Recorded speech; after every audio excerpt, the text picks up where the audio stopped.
Bonjour et bienvenue dans cette vidéo. Aujourd'hui, je vous propose de parler des 12 étapes d'un projet de construction, de l'idée à la remise des clés. Beaucoup de personnes, en fait, veulent se lancer dans un projet de construction et commencent directement par aller voir un constructeur. Certains vont voir des architectes, certains vont directement visiter des terrains. Mais il faut vraiment que vous respectiez les étapes qui vont suivre dans cette vidéo si vous voulez absolument éviter les erreurs et les désillusions. Vous voulez savoir quelles sont ces 12 étapes? On est parti. Contrairement à ce que beaucoup de personnes pensent, avant de se lancer dans n'importe quel projet immobilier, la première chose à faire, c'est de valider son financement.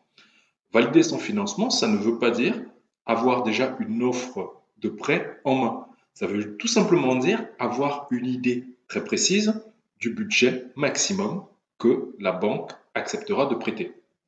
Pour le faire, il y a trois méthodes. La première méthode, c'est d'aller voir son banquier et votre banquier, avec l'historique de vos comptes, il saura vous donner une enveloppe approximative. Attention, l'enveloppe que vous donnera le banquier n'est pas une offre. Ça reste une simulation, ça ne l'engage absolument à rien. Il est très possible que vous ayez une capacité d'endettement, mais que votre banquier refuse tout simplement de financer ce projet parce que, par exemple, il estime que ce projet est trop risqué et que vous allez vous planter. Ça peut notamment être le cas si vous achetez une ruine et que vous décidez de la rénover vous-même.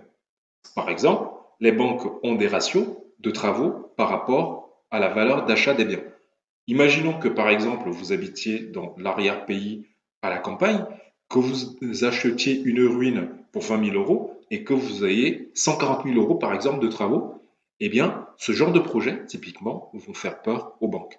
Et par conséquent, votre banquier vous dira, oui, vous avez dans ce cas-là, par exemple 170 000 euros de capacité d'endettement, donc sur le papier le projet il passe, mais dans la partie analyse de risque du projet, eh bien, votre banquier, il peut juger le projet trop risqué et se dire que, par exemple, vous n'irez pas au bout du projet et donc vous allez vous retrouver avec un bien pas fini que vous ne pouvez pas habiter tout en gardant votre loyer à côté, ce qui fait que quelque part, il se dit que vous n'allez pas rembourser votre crédit.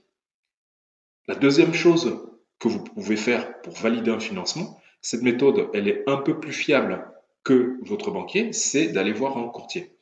Un courtier, il a l'habitude des dossiers de financement et il connaît quels sont les critères de ses partenaires bancaires habituels. Attention, un courtier n'a aucun pouvoir de décision. C'est la banque qui donne ou pas un crédit.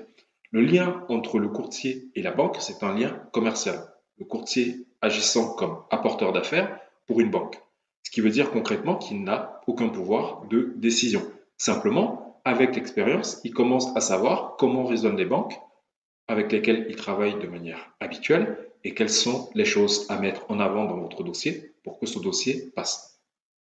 La troisième méthode, c'est une méthode qui consiste vous-même à acquérir les connaissances qui vous permettraient d'analyser votre dossier et de savoir quels sont ses points faibles, comment vous pouvez les corriger et quelle est votre capacité d'endettement maximale. À ce titre, sur Construction Neuve, j'ai créé un simulateur que j'ai appelé Tom qui fait exactement le même travail que votre banquier et votre courtier dans l'analyse de votre dossier. À l'issue de différentes informations que vous avez rentrées dans Tom, Tom va les analyser et puis il va pointer du doigt les endroits en fait où votre dossier est en délicatesse avec la perception que pourrait en avoir un banquier. Donc ça c'est vraiment la première étape.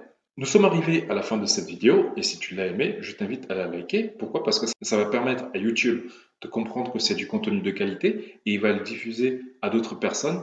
Ça va permettre notamment à plein de gens de découvrir qu'au final, en projet de construction, ce n'est pas compliqué. Il y a des choses qu'il faut savoir et pour les savoir, vous allez soit passer par des gens qui sont des professionnels et donc vous devez leur faire confiance. Ça veut dire que vous êtes totalement dépendant d'eux et vous n'êtes pas à l'abri de personnes qui sont malhonnêtes ou alors vous devez acquérir ces connaissances-là en vous formant.